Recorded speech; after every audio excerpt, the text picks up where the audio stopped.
I now ask Jose Antonio Vargas Lleras, who is from the World Energy Council and also president of Codensa, which is a Colombian electricity distributor, to give us some thoughts. Thank you. Sorry, to my left. Oh, thank you very much. Muchas gracias. Voy a hablar en español. Thank you very much. I shall be speaking Spanish.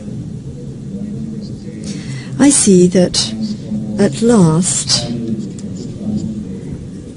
those of us on this panel want access to energy as a priority, and there's nothing odd about this if I think that really the most important thing is to eradicate energy poverty, looking at sustainable development. So therefore we need in the group of companies, WEG, Nelly and DESA, what we try to do is provide access to sustainable energy as a government policy. Energy means that there must be access if there is to be development. None of the NDGs can be attained without energy. Hence, it is frequently stated that this is the lost NDG. Providing accessible energy is of the utmost priority. And this basically means putting the human being center stage. And obviously center stage when it comes to the actions we take.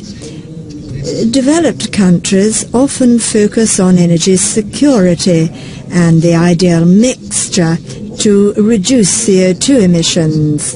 Developing countries do have to live with the need to provide energy to the whole of the population, to do away with poverty, improve education, health, provide new sources of income, protect forests and empower women, and to protect life as well.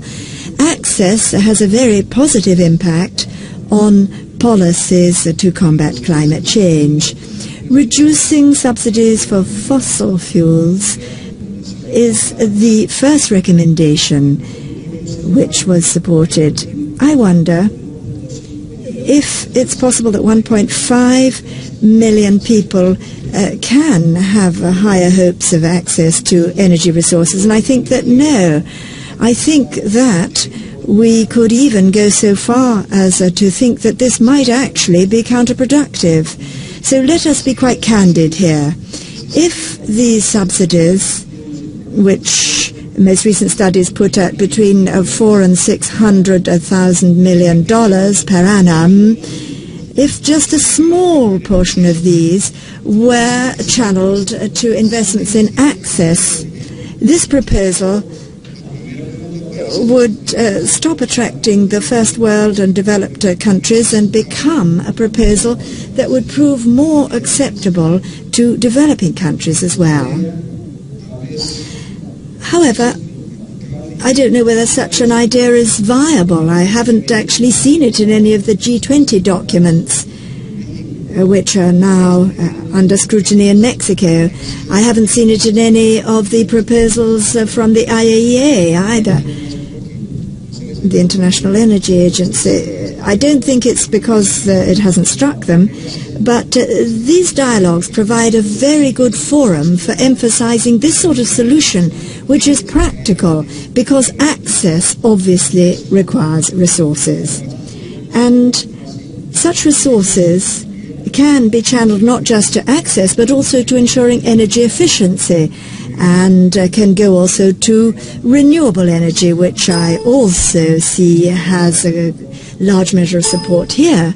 I'm not talking of vast sums either. 5 or 6% of the resources which go to such proposals would be enough to mean that about $50,000 million could be spent per annum to allow true energy access to those people who today are without such energy.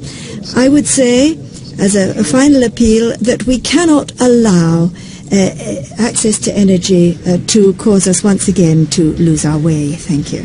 Much indeed, Jose Antonio.